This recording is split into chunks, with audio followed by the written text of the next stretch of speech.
देखिए, जिस व्यक्ति का विकृत मानसिकता हो,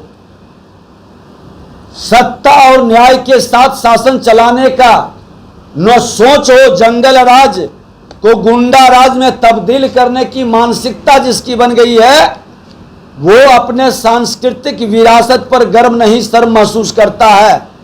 पहले तो पंडित धीरेन्द्र शास्त्री जी को एयरपोर्ट पर रोकने के लिए सेना बनाया, सरकार में बैठा मंत्री, और उसके बाद जब लाखों लाख लोग आ गए तो चोर दरवाजा से सत्ता में बैठे लोगों के इशारे पर उनके पोस्टर को चोर के तरह जाके पोस्टर पर कालिख लगा रहे हैं, पोस्टर फाड़ रहे हैं। अरे हिम्मत है, मर्द हैं तो सामने में आकर के आप फाड़ते पोस्टर और कालिख लगाते तो बिहार की आज लाखों लाख की संख्या में बैठी जनता आपके मुंह में ऐसा कालिख लगा देगा कि फिर कभी राजनीति करने लायक नहीं रहोगे। 2019 में जब वही ललन सिंह भोज दिए थे तो आप क्या खाने के लिए गए थे वहां पर?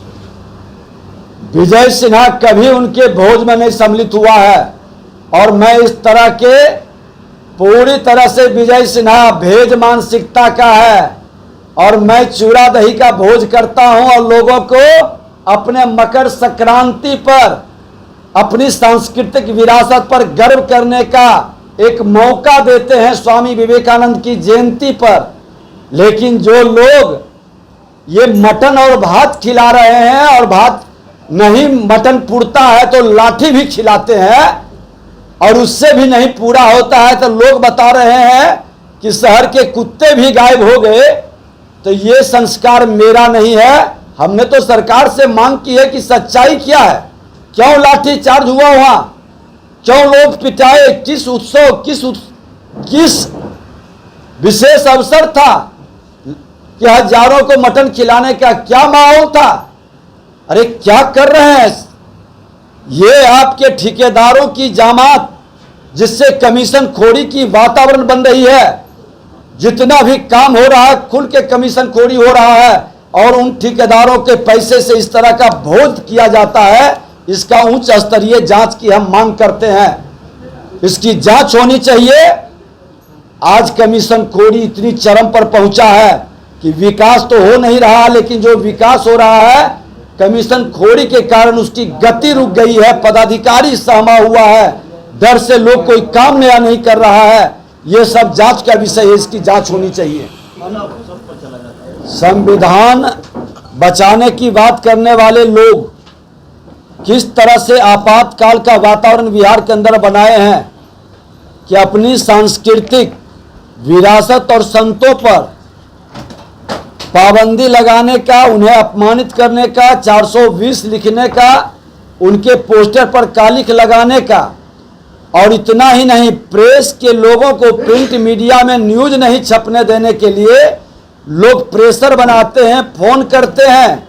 मुख्यमंत्री जी आपने कहा है सब धर्मों का सम्मान हो, तो आखिर हिंदू धर्म का सम्मान में जो अपमान करने का खेल खेल रहा है उस पर कार्रवाई क्यों नहीं हो रही है? गांधी मैदान जाकर के तुष्टीकरण में आपकी भूमिका होती है, लेकिन अपने हनुमान कथा में जाने में लज्जा क्यों उत्पन्न हो रहे हैं? मुख्यमंत्री, उप मुख्यमंत्री और उनके मंत्री क्यों परहेज कर रहे हैं? तुष्टीकरण की राजनीति बंद होनी चाहिए बिहार के अंदर। सर, मंत्री विजय चौधरी ने कहा है कि हम नीति आयोग की बैठक में एक बार फिर विशेष राज्य के दर्जे की मांग उठाएंगे। जो अपने राज्य के अंदर एक भी नीति सफल नहीं कर सके, शैक्षणिक वातावरण, शिक्षा विभाग कितना असफल रहा, कितनी अराजकता का शिकार हुआ है, दोष अपना है और दूसरे के नाम से रोना, ये बस चुनाव तक यही करेंगे। नीति आयोग के अंदर नीति आयोग ने इतना विकास का काम किया, आप उसको ईमानदारी से कर लिए होते, सारे प्रोजेक्ट में आप समय पर अवसर दिए होते तो आज बिहार का तस्वीर बदल जाता। कई लोग जमीन के मामला को लेकर के ही आए और मुख्यमंत्री जी ने भी अपने जनता दरबार में जब स्वीकार किए हैं कि दाखिल खारिज राजस्व विभाग के अंदर जिस तरह से भ्रष्टाचार चरम पर पहुंचा है, पदाधिकारी मुख्यमंत्री के आदेश का भी पालन नहीं कर रहा। और कई लोग जो आए हैं उन्होंने बताया कि किस तरह से दोहन शोषण उनका हो रहा है दाखिल खारिज के मामले में। और बिहार के अंदर शिक्षा विभाग और शैक्षणिक वातावरण भी पूरी तरह से सरकार के दबाव में अघोषित आपातकाल की स्थिति से गुजर रहा है। और ये आपातकाल का वातावरण आज नियोजित शिक्षक के बारे में जो फरमान सरकार की ओर से अवर मुख्य सचिव ने जारी किए हैं कि जो विरोध करेंगे उन पर हम कार्रवाई करेंगे। आपने शिक्षक नियमावली में शिक्षक के हित में और व्यवहारिक विषय लाने की बजाय इसको लटकाने वाला भाव, इसमें धांधली, पारदर्शिता की जगह धांधली का ज़्यादा अवसर देने का, और ये माहौल खड़ा करके सीईटी बीईटी के लोगों को इस तरह के शिक्षक के बहाली में जिस तरह से खुलकर धांधली करना, ये निश्चित तौर पर सरकार की मंशा पर प्रश्न उठाता है। पेश करके कुछ लोगों को भेज दिया कि हम आंदोलन करेंगे और आंदोलन के नाम पर उनको बरगला रहा है। अरे सरकार को जिम्मेवारी लेनी चाहिए कि जो 3.5 लाख शिक्षकों की बात आपने किया था बहाली का, उसकी प्रक्रिया को सरल बनाते। जो सीटीईटी बीटीईटी के लोग थे, नियोजित शिक्षक थे, उसकी प्राथमिकता होती। जो परीक्षा पहले दे चुका उसकी परीक्षा का कोई जगह नहीं था। और ये परीक्षा के नाम पर, इंटरव्यू के नाम पर ये सब धांधली करने का खेल है। भाई भतीजावाद, दोहन शोषण करने का ये सब खेल है। और बहाली के नाम पर पैसे की उगाही का एक नया खेल शुरू हो रहा है। शिक्षकों के साथ खिलवाड़ करने का मतलब है कि बिहार के बच्चों के साथ खिलवाड़ करना। जब विद्यालय के अंदर पढ़ाई की व्यवस्था चरमरा गई है, आज शिक्षक को सही रूप से न्याय नहीं मिलेगा। शैक्षणिक वातावरण पहले ही मेरा कमजोर था, बिना पढ़ाई का परीक्षा हो रहा था। आज भी कई विद्यालय के अंदर वही स्थिति है। शिक्षक है नहीं, टीचर जितने स्टूडेंट है उसके आधार पर शिक्षक नहीं है, भवन नहीं है, बच्चे नहीं आते हैं, लेकिन परीक्षा सबको दिलाते हैं। ये कैसी व्यवस्था चल रही है? शिक्षा विभाग आज 33 वर्ष से बड़े भाई छोटे भाई के जिम्मे रहा है। जवाब देना चाहिए, सुधार की बात करनी चाहिए। ये व्यवस्था को बदलाव के लिए, बिहार के भविष्य को बचाने के लिए गंभीरता से काम करनी चाहिए। तो शिक्षा विभाग इनकी प्राथमिकता में नहीं है। इनकी प्राथमिकता में 7 निश्चय है, जल जीवन हरियाली है, जातीय जनगणना है। ये व्यवस्था जिसमें लूटने का, लोगों को लड़ाने का और लोगों को भरमाने का खेल सिर्फ खेलने की व्यवस्था है। हमने तो अभी सभी विधायकों को, और मैं खुद जिले की दौरा पर जाएंगे। कल नालंदा जिला के अंदर हम जा रहे हैं, मुख्यमंत्री के क्षेत्र में ही, और मैं विद्यालय के अंदर जाकर के इनके सच को उजागर करूंगा। हर लोग जाए, अब खुल करके अभियान पूरे बिहार के अंदर चलेगा कि आप जितना भ्रष्टाचार और लूट से अकुश संपत्ति कमाए हैं, लेकिन मेरे भविष्य को मत लूटिए, मेरे भविष्य को मत बर्बाद करिए।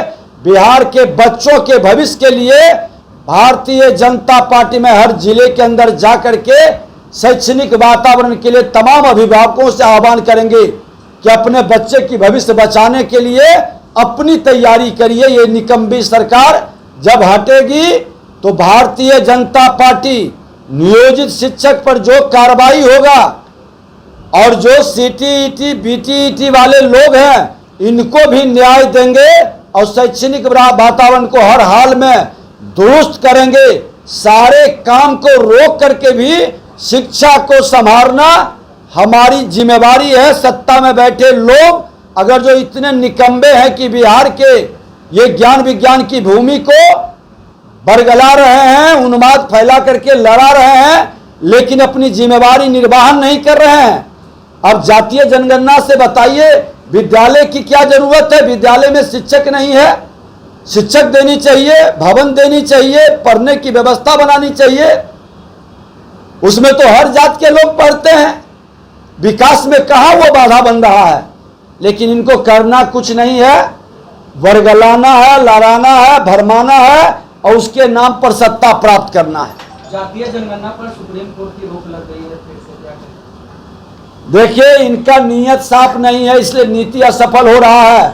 लेकिन अब सभी बिहारी को मिलकर के एक सूत्रीय अभियान पूरे बिहार के अंदर के हमारा घर का विद्यालय, हमारा प्रखंड और जिला के अंदर प्राथमिक विद्यालय, मध्य विद्यालय, उच्च विद्यालय, हर गांव के अंदर एक आंदोलन का रूप ले और एक आंदोलन के रूप में जब तक व्यवस्था नहीं हो सत्ताधारी दल को उस गांव में प्रवेश करने से रोके, नहीं तो कहे व्यवस्था बनाओ तब प्रवेश करो गांव के अंदर। सत्ता में बैठे लोग जब तक शिक्षा का सुधार नहीं करेंगे और शैक्षणिक वातावरण का माहौल नहीं बनाएंगे, कोई भी मंत्री को उस गांव के अंदर प्रवेश नहीं करने दे। और प्रवेश करे तो पहले विद्यालय जाकर दिखाइए कि हमारे इतने बच्चे हैं कि शिक्षक कितना होना चाहिए, भवन कितना होना चाहिए। आप लूटने की योजनाओं को बंद करके पहली प्राथमिकता शिक्षा की सुधार की करें और ये एक जन आंदोलन के रूप में पूरे बिहार के अंदर यहाँ के अभिभावक, यहाँ के ग्रामीण सभी बंधनों को तोड़ करके ये जातीय उन्माद, धार्मिक उन्माद को छोड़ करके हम अपने बच्चों के भविष्य और प्रतिभा की बचाने की लड़ाई लड़ेंगे। इसके लिए हम लोग अब शुरुआत करेंगे। कल मुख्यमंत्री के ही क्षेत्र से हम शुरू करेंगे। पंडित वीरेंद्र